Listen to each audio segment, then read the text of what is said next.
Hey, what's going on, folks? Jake Schneider here, host of Life as an Outsider. I'm here today with a very special guest, Drew Harden, the founder of Blue Compass. So tell me a little bit, what is Blue Compass and kind of how did you get into it? So Blue Compass exists to give good organizations a clear direction for their online presence. We're a digital marketing agency that uses web design, development, and digital marketing like search engine optimization to help our clients make more of an impact, get the word out there, get more conversions, more clients, etc. So a lot of times people ask, well, what do you do there? And I'll say, each and every day, we just send more qualified people to our clients' websites, and then we get them to convert on those websites, or in other words, to do the actions that our clients want them to do. So we have amazing, talented experts here who are just the top of their field, amazing developers, people dealing with code every day, amazing designers doing branding and creative work, and then amazing digital marketers who know everything about Google's algorithm, who are following all the social media platforms, creating great content, and things like that. So we started 16 years ago when I was really young. I was just a couple years out of college, and I worked at a video production company, and I was a designer and an animator, and I love what I did, but I wanted to get more into digital and more into the web. And I knew that the company I worked at always would focus just on video. And it was mostly like TV commercials and things like that. And so I was really young. I was like 25. I knew I couldn't do it on my own. I didn't know much back then, but at least I knew enough.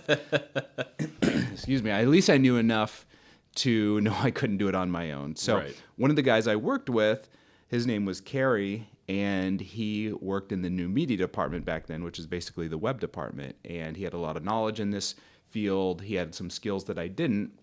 So I was encouraged by my wife, and I asked him one day, hey, would you like to start our own place? We can focus entirely on the web. And he said, no. He's like, that's not a good idea. And his wife was pregnant with their first child. My wife was also pregnant with our first child, and he's like, this is a good, stable job. It doesn't make sense for me to leave. Right? And I thought, yeah, that's probably reasonable. But Jake, I just kept asking him. I didn't take no for an answer, and he kept saying no. And finally, after a while, he had some frustrations. He had a bad day, and I asked him at the right time, and he said, all right, let's do it. So he and I ended up quitting our jobs. We started Blue Compass. This is 2007, and we were just really passionate about giving good organizations a clear direction for their online space, especially back then. I mean, the web, social media, search engine optimization, that's all really confusing. And it can be today as well. And so we want to make that really clear. And then we were also, so that was our number one goal. And our second goal was just to have a really fun, positive place to work. We wanted a great company culture. And we weren't experiencing that at the time.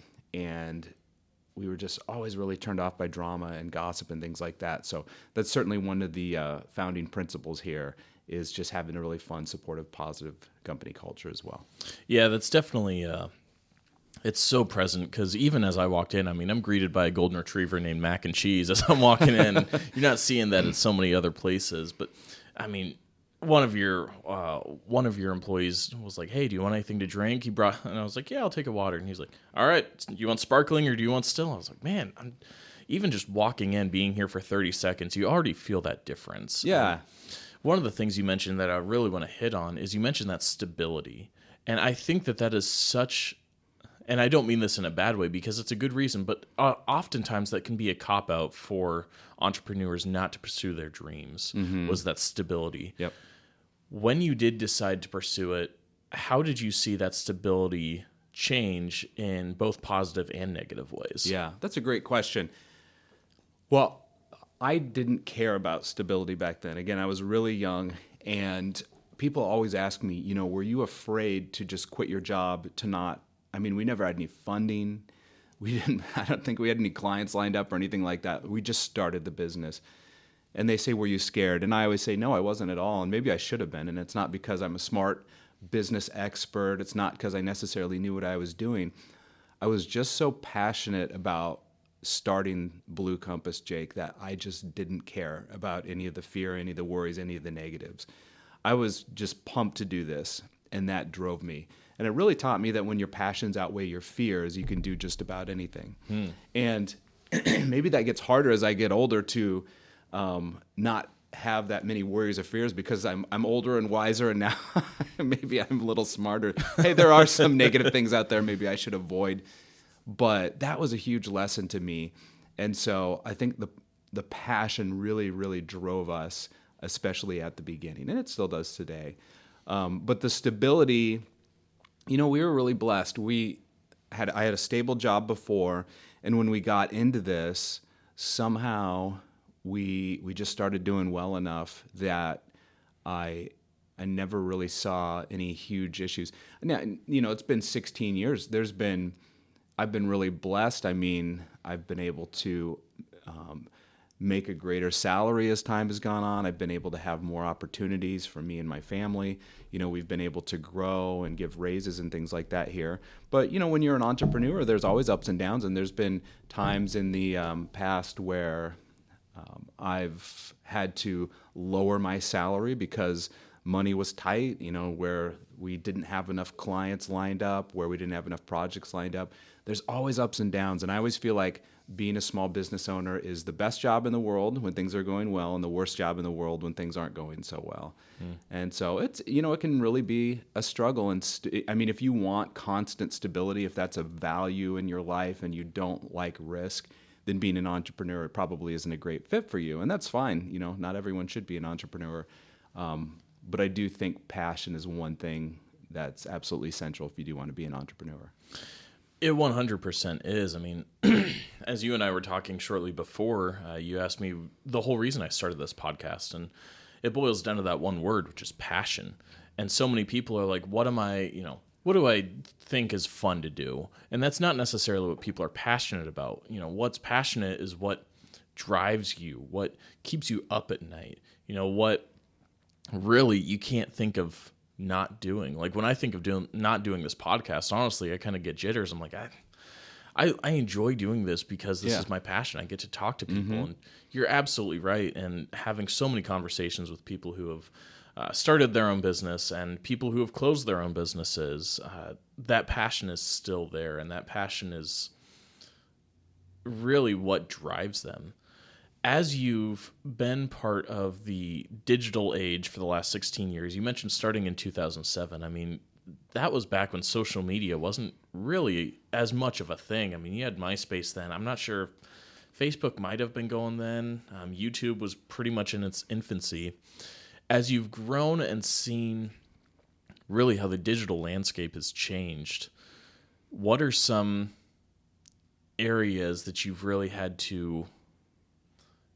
obviously you've had to grow with all of them. What have been some of the pitfalls that you've had to deal with along the way? Yeah, well, a lot of them, and there's so much change. I mentioned Google's algorithm earlier, and what I'm referring to is how Google decides which websites to display in search results, and the difference between position 1 and position 2 can be thousands and thousands of visitors to your website, and it can be thousands or millions of dollars in revenue. So it makes a big difference. So just keeping up with all the change is probably one of the biggest challenges here. And we have 5 values at Blue Compass, and one of them is we grow our expertise. And it's just absolutely essential for all of us here to take that really seriously. Like, we have to stay up on what's happening because digital just changes so often, all the time. So I think one of the pitfalls is to get complacent, get lazy, and just to keep doing what we've been doing. I suppose that's probably true with any job in any industry. But if we continue to do the same things we've done before without learning and without innovating, I think we can really run into trouble. And that's where a lot of agencies get behind. There's tons of more traditional agencies out there, ad agencies, that still rely on 30-second videos. That's how they've done things for 50 years. And, they think in TV spots first, and they think in these big media buys, and they take a percentage of their clients' ad buys, and they're getting radio spots and TV spots, and then they're doing some digital stuff on the side, and that's getting a little antiquated, and we'd never want to do that. So I think just not keeping up with the times, and then at the same time, Jake, I think it's a balance because I can't tell you all the social platforms that have come and gone over the years. When a new technology or a new platform comes out, you got to know what it is all about. You have to keep an eye on it, but that doesn't mean you necessarily jump on board. And there's a video platform called Vine years ago, I remember, and it was 6-second videos. And that was pretty cool. And we played around with it a little bit. We never went all in, and that ended up being smart because it's not around anymore. And we've seen a lot of clients over the years, they'll be like, oh, should we get on this platform? Should we get on that platform? And while you need to be aware of it and prepare for it, if it does become a big thing, you have to be careful. Being an early adopter is great if you feel confident in it, but there's a lot of agencies and businesses that will be early adopters and jump on every new thing. And unless you have tremendous bandwidth and time and energy to do everything well, you're going to run into problems. So, I mean, if you're on every social media, unless you have a big staff and you have an incredible content plan, you're going to probably run into issues because it's difficult to do everything really well. So you got to choose, the right marketing strategy, and you have to pinpoint it a little bit instead of trying to do everything. How is it that you think you've been able to navigate through that? Is like Vine, for example, is it just discernment? Is it just expertise in seeing how things like that have come and gone? Or is it just basically placing a bet when you're like, I'm going to get involved in this company or I'm not going to get involved in this, whether it's Vine or TikTok or YouTube or whatever? What is it that makes you decide that? Oh, it's all of those things, I think. I mean, I'm sure some of it is luck, but it's intuition. It's a lot of listening, looking at the stats, seeing, okay, is this platform really growing? Is it impacting the industries that our clients are in? Does it seem to have potential? Who is trumpeting this? Who is championing this? Does it seem to have legs? So you just got to ask a lot of questions and keep an eye on it.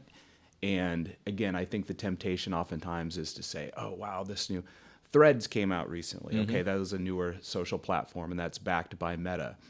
And they're like, oh, we have hundreds of thousands and millions of people using it just after 1 week, and they really trumpeted that. You don't hear a lot about it now. And they said they have the the infrastructure of Meta behind it. You go to Instagram, and they really promote it. They make it really easy for you to get on that platform.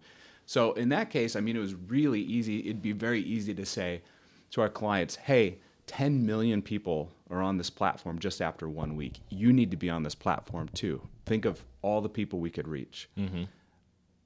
But Meta has really never created anything that's terribly successful other than Facebook.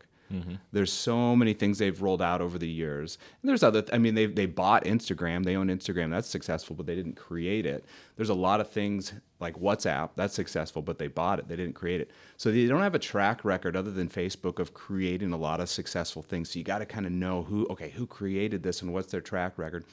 And so we haven't really done much with Threads at all. We haven't really, suggested our clients get on it. Things like that. It's the same with Google too. I mean, Google will make changes. Google has so many guidelines and instructions for what we should all do with our websites. And our policy is listen really closely to what Google tells us to do, and then proceed with caution. Because most of what they say is good, but sometimes they'll say, hey, do this on your website or do that. And then a few months later, they'll reverse that. And so you gotta be really careful because either they don't always tell the truth or they don't always know what they're doing. Yeah, it's a really good point. I mean, thinking about things like Instagram and Meta being the people behind Facebook buying these out, and you're right. As I was sitting there thinking, I was like, oh yeah, Instagram's part of Meta, but you're right. They were bought out by Meta. And thinking about Threads, I mean, it's basically just Twitter for people that don't want to be on Twitter anymore for X, Y, or Z reason. X, Y, or Z, pun intended. As you've been doing this for so long, you're talking about the landscape changing.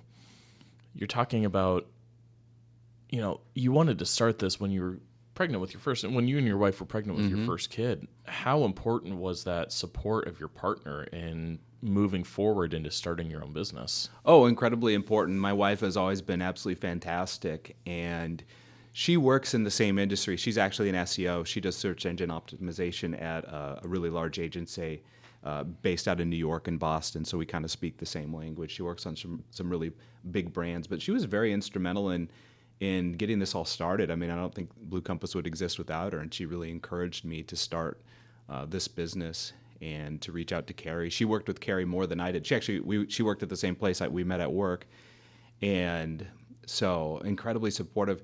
And then she actually worked at Blue Compass for a number of years. She started our digital marketing department, so she's been incredibly instrumental.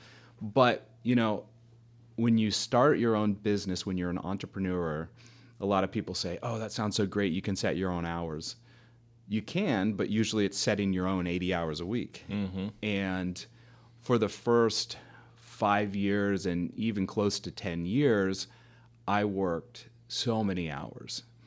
And, I would go into work early, work all day, go home. I have 2 boys, spend a little time with them, have dinner. They would go to bed. I would go back to work, and then I would go back home. I would work on the weekends. So I was just working all the time because I was passionate. I wanted to make it work. And I'm thankful that we were able to make things work. I don't have to do that anymore. I'm really blessed now. I can have a much more normal schedule. We have incredible people here who do things way better than I do now, so I can kind of take a step back and let them do their thing, which is great. But, that whole time I worked all those hours, my wife never once complained. She never once gave me a hard time. She was always incredibly supportive, and I feel very thankful for that. Was it hard for you to take a step back? Because I know so many people that I've talked to don't want to give up some of their reins. They don't want to, it's almost a little bit of a control thing. Was it a little bit hard for you to step back and be willing to hand the reins over to somebody else for different projects? Yes, because I thought things won't go well unless I'm involved. And that's what a lot of people who start businesses think. And they want to take control. But there's a good principle that I learned, and it's a principle from John Maxwell. And he basically says, if someone can do it 80% as well as you can, delegate it to them. And I realized as time went on, Jake, when I step out of something and give the controls to someone else who knows what they're doing, things generally seem to go pretty well. In fact, sometimes they go much better. I used to do everything. I used to do project management. I used to do design. I used to do all the sales. I used to do legal stuff. I mean, everything. I used to do it all.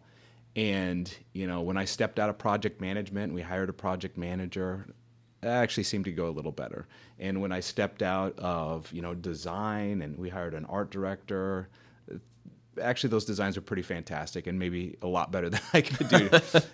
And, a number of years ago, I stepped out of doing sales directly. I'm still involved here and there, but we have a great business development team. And I mean, now I step back and I think, man, I was really doing a pretty lousy job. Like, these guys are really good. So I think there's some ego in it. And so it really takes, I think, to be a great leader, Jake, you need to be confident, but you also need to be humble. And that sounds paradoxical, but I don't really think it is. You have to believe in yourself. You have to believe in your skills. You have to be decisive. But at the same time, you have to be humble, and that doesn't mean thinking less of yourself. It means thinking of yourself less and trusting others. So delegating has been hard over the years, but I feel like I've gotten pretty good at it probably in the last 5 years. And, there's a lot of things we have, 3 dozen people here. There's a lot of things, if I walk around, I could probably say, I don't really like the way this is done. I want it done this way. Oh, I don't like where this is. I want it moved over here.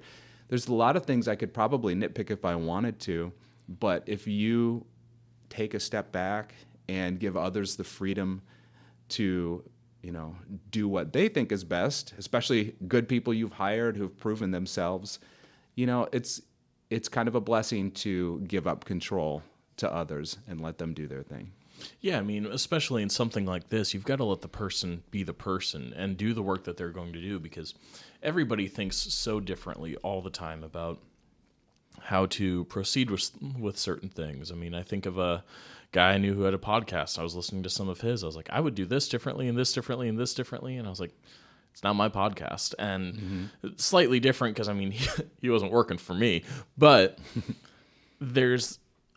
when you realize that everybody was created differently with different passions and different gifts to reach different demographics, I think that that's also a little bit freeing as well. And knowing that, yeah, you could probably nitpick these certain things, but they could also probably pick up on something that you're not going to as well. And I'm really curious, especially in the last decade or so, the TV show Mad Men. I mean, that's whenever I think of ad executives, that always comes to mind because that was so prevalent in our culture for so long. I mean, granted, that was from the 60s, set in the 60s, and it's a lot different than it is today. They didn't have the internet back then. But I'm really curious, do you think that shows like Mad Men, and I really do think that our culture now has embraced an idea of working for ourselves and doing work that matters. Do you think that really impacted something like a marketing company? Yeah. I mean, doing work that matters is vitally important. And that's one of the things that I try to get across to our team here. So we have a team meeting at least once a month. And, we'll do... the whole goal is to let people know what's going on in the office. It used to be really easy everyone knew what was going on when we just had a few people here. And now, there's all kinds of things that happen and not everyone knows. So it's all about being transparent. So we tell people what's going on. We'll share like some successes or some defeats that we've had recently. We have some learnings. We'll do like a fun segment and things like that. But one of the things that we do every now and again is we'll have a surprise guest come in, and often it'll be a client. And the client will come in and I will interview the client and just ask them, hey, how did the work that we did for you impact you? Because I think it can be easy for all of us just to think, okay, if you're a developer, I did development today. Or if you're a designer, okay, I designed today. If you're a marketer, I marketed today. But that's not ultimately what we do here. What we do is we help good organizations grow and get the word out, and we help them impact their employees. We help them give raises. We help them be a blessing to their families, send their kids to college. I mean, there's a huge impact that we have here that goes just beyond, designing or development. Mm-hmm. And so what we do here really, really matters. I mean, it impacts so many people. The work we do here, I mean, ultimately, we work with some really big brands. I mean, we help our brands touch hundreds of millions of people like throughout an entire year. So the work we do really impacts others. And the goal, I think, as a leader is to help your team understand that, because again, it can be really easy for all of us just to focus on, the work we're doing in front of us instead of the ultimate impact it has. Mm-hmm. That's a really, really good point, because you're not doing this just for the dollar signs is what I'm hearing. You're not helping these companies just to pad their pockets. You're doing it so that it gives them more freedom to explore different areas, whether it's, like you said, time with their families or things like that. And I think that that's such a key way to look at it. And everything we do provides a service to somebody else. And when we're able to see how that service impacts somebody else, I think that's such a special thing. Being able to directly see the impact that the work I have done impacts people that I've had on my podcast, for example, mm-hmm. something like that. That is such a special thing to see. I'm curious, some people may, I've got to ask, some people will look at your last name and be like, Harden. I mean, your dad, Van Harden, was radio spokesman for numerous decades. Mm-hmm. And we've had conversations before. People may be like, oh, didn't you meet him? Never did, because the event that I had got canceled. So never met him. But I'm curious, in seeing, I'm sure people have asked you before what it was like growing up under him. So I don't want to go over that old question before. I'm curious though, seeing the impact that your dad had in the local community through radio, do you think that impacted your decision in opening something like Blue Compass? Oh, that's a great question. I don't know if anyone's ever asked me that before. I'm sure it did to some extent in some way that I don't recognize. Directly, I can't think of a way in which it did. I mean, I think I always saw him and see him as someone who was very successful, who made a great impact. And I think I probably always wanted to do the same thing, and perhaps this was a way for me to do that. Impacting directly, the lives of all the team members I work with. That's very important to me. But then this gives me a platform, and I get to be interviewed on great podcasts like this, and I have a lot of speaking events that I do, and interviews that I do, and then of course our work impacts millions of people. So yeah, perhaps so. I guess I never thought of it quite that way, but that's a great question.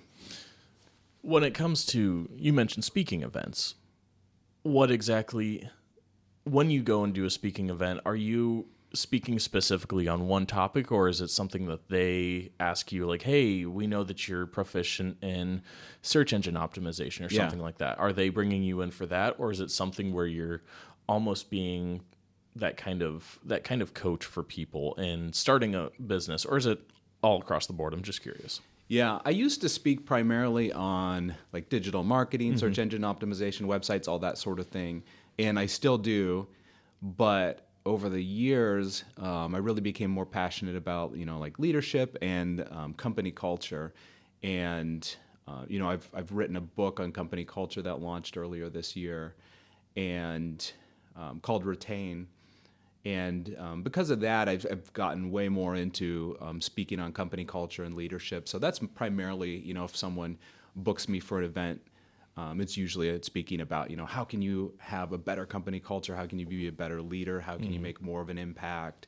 How can you turn your culture into a place where Mondays are just like Fridays, that sort of thing. When it comes to company culture, we keep tossing around that word. I think of it in two different ways. You've got the office space version where people are going, it'd be, are you going to stay late? It'd be really great if you did. That sort of company culture versus, I think the company culture that so many startups and so many smaller businesses are starting to gear towards, which is a more relaxed atmosphere. When it came to the idea of company culture, was there anybody that you really kind of leaned on in, this is how I want my company culture to look? Or was it more so, I've dealt with X, Y, and Z in my work life, this is what I want to avoid? Probably a combination of both of those. I mentioned, so my very first job, the company culture was great, and lots of fun in the office. And over time, it degraded and it became a little bit toxic. And I think that had a big impact on me because I absolutely loved the fun and the joy and the support of that great culture. And then the gossip and drama that I experienced later was painful. And, Jake, I think our jobs can be such blessings in our lives. They have such potential to help us personally develop and get better, to give us great relationships and friendships, to enable us to have purpose and do great work. But so many people today have workplaces where they experience that drama and gossip, and maybe they even dread going to work. And I think that's such a shame because it doesn't have to be that way.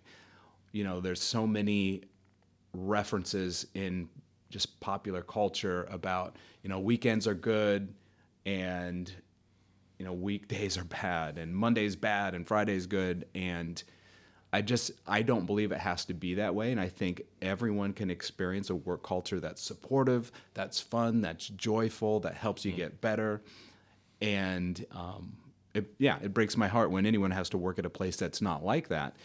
And I think that company culture is really the sum of the leadership, the values, and the interactions that you experience at your workplace each day, whether that's remote, whether it's in person. And so that is so vitally important. And that's something that I think, we can all probably do better at.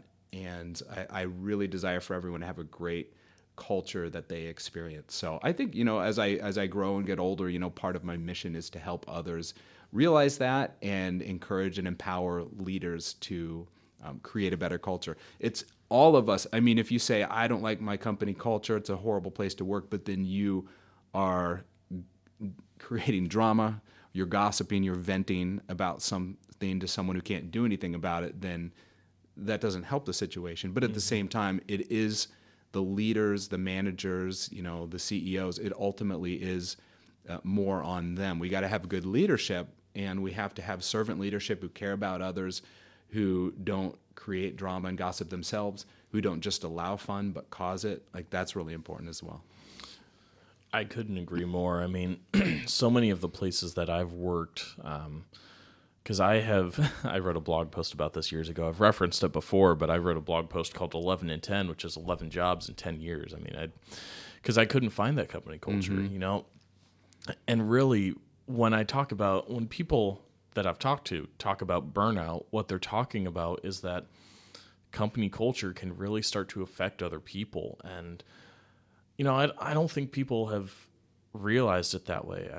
I've watched a lot of Ted Lasso this past week because I'd never seen it before, and everybody's like, you got to watch it. So I did, and I've binged the first 3 seasons in 5 days. It's been a little ridiculous. But one of the things that they said in there is anger is like carbon monoxide, where if you just hold it in, it's going to kill you. But if you let it out and vent it out, then you'll be okay. Mm-hmm. And that's really what it is with the company culture too, because so many people with that toxic culture, it really is like carbon monoxide in you. And if you don't release it, and I think that's why so many people love the weekend. They're like, I can be rid of this company culture for 48 hours. And that's so sad to me.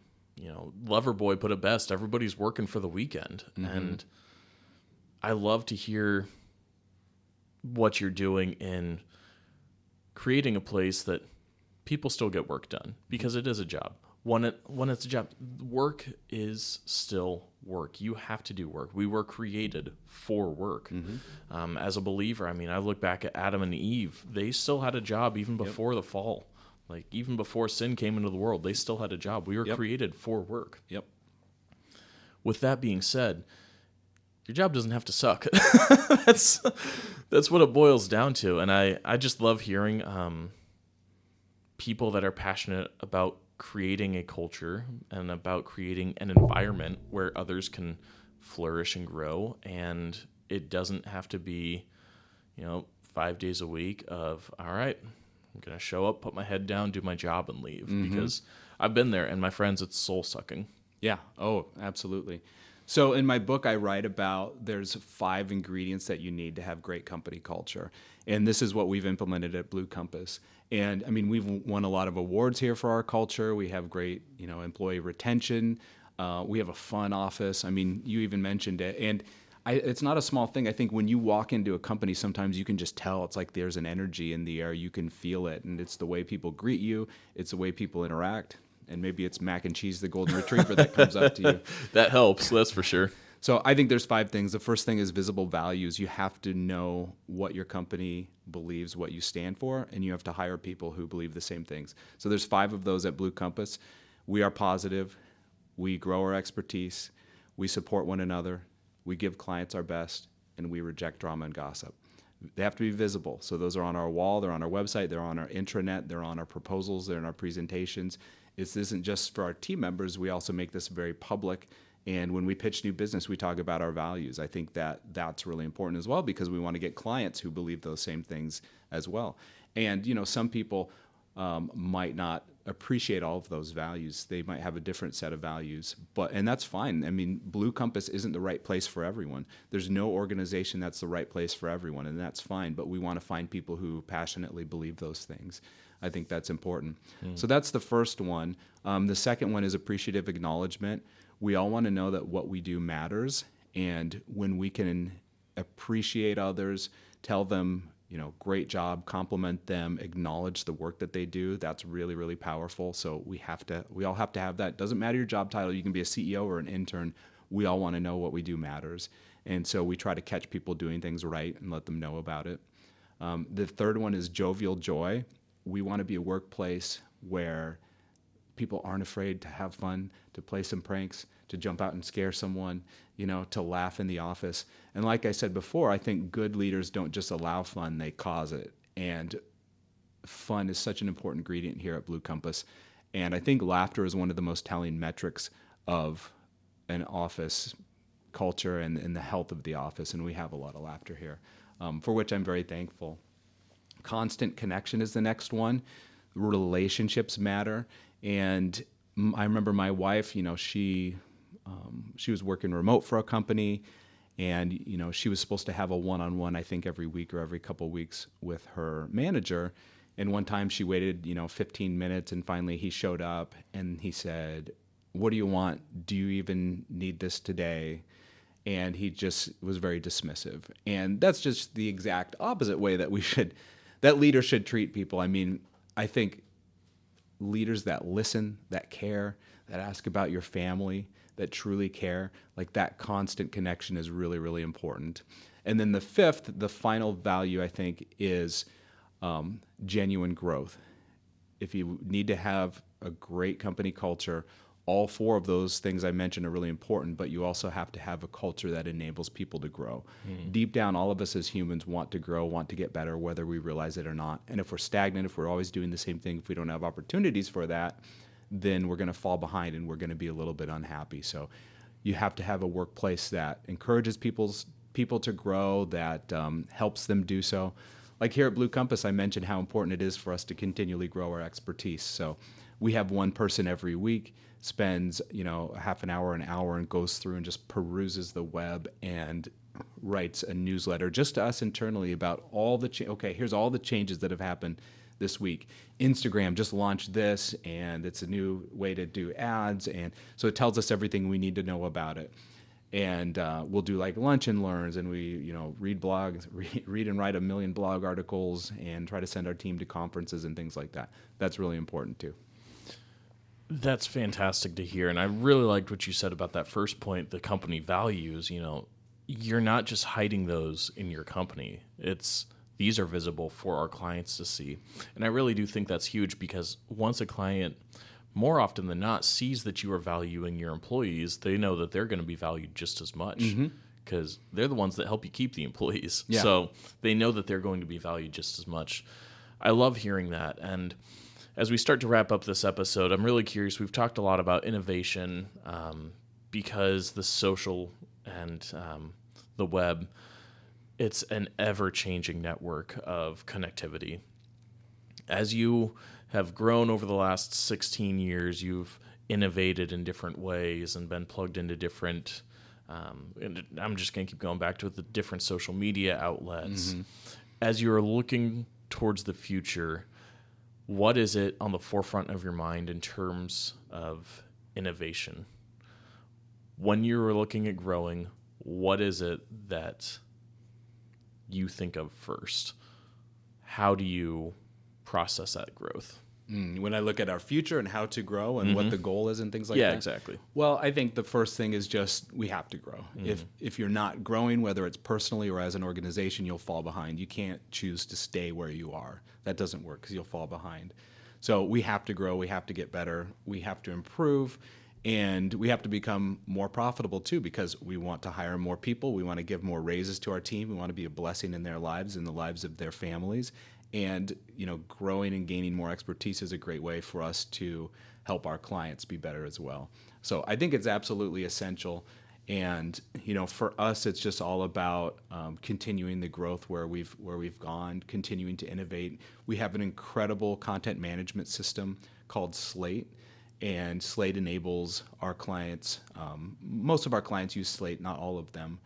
We work on various websites. I mean, we'll work with Drupal websites or WordPress websites, but a lot of them use Slate, and Slate is an incredible tool that enables people to update their website, to create new content, to write articles, etc. And so that's like a software that we've built, for instance. So we need to continue to grow that to make it more user friendly, to add new features and things like that. That's just one example of the growth that we need to have.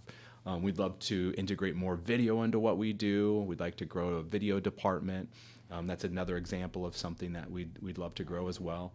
And so, and I think another thing too is, when a leader gets better, everyone wins. And so for me, I need to continue to get better. I need to learn more. I need to keep reading books. I need to keep listening to podcasts. I need to keep thinking critically. I need to keep writing.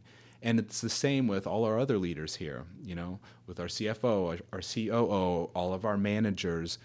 We all need to get better, because the better we are, the better we can guide and lead, the more of a blessing we are in everyone's life.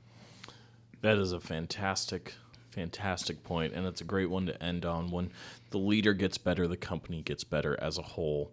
And it's not just for boasting rights or anything like that. Like we were talking about earlier, be confident but humble. Growing to be better, it's not so you can say, I am the best in this area, everybody else can suck it. It's I am the best to provide you the best service. And continuing to grow in that is so huge. And how can we, as listeners of Life as an Outsider, how can we continue to support Blue Compass? How can we keep in touch with you and see, can we follow you on social media platforms? How can we see where Blue Compass goes in the next year or so? Yeah, absolutely. Well, yeah, Blue Compass is on pretty much all the social platforms, and the website's just bluecompass.com. And I am as well, drewharden.com, Harden. And if you go there, I'm on like all the social platforms as well, except Threads. I'm not on Vine. And yeah, I mean, both Blue Compass and I are pretty active on social media. And yeah, I mean, if I can ever be of service, reach out to me. If you ever need a speaker on company culture or leadership or anything, I'd love to speak about those topics. And you can book me on my website. Awesome. Love to hear it. Well, Drew, I really appreciate you taking the time to sit down and have this conversation. And like I said, I love hearing about your company culture and your desire to make sure that people feel like they are contributing something major to the company, because that's one thing that's just, I think that's missing in so many different careers today, is people don't feel like the work that they're doing matters. And people get when they feel like the work that they're doing doesn't matter. People can feel that, whether leaders realize that or not. So I love hearing about the company culture that you're creating. Where can we find your book? Remind us what the title of it is and where we can find it. Yeah, the title is Retain, and the subtitle is How to Create an Incredible Company Culture That No One Wants to Leave. So again, if you go to my website, you can find it, but you can also go to Amazon and grab it. Perfect. Sounds good. Make sure to grab a copy of Retain. Folks, thanks for listening. And hey, Drew, thanks for being an outsider with us. Thank you. Life as an Outsider is a podcast produced by me, Jake Schneider. My intro and outro song is Groove by the ever popular John Curry. Make sure to check him out on Spotify, Instagram, and Facebook. Thank you for being an outsider with us.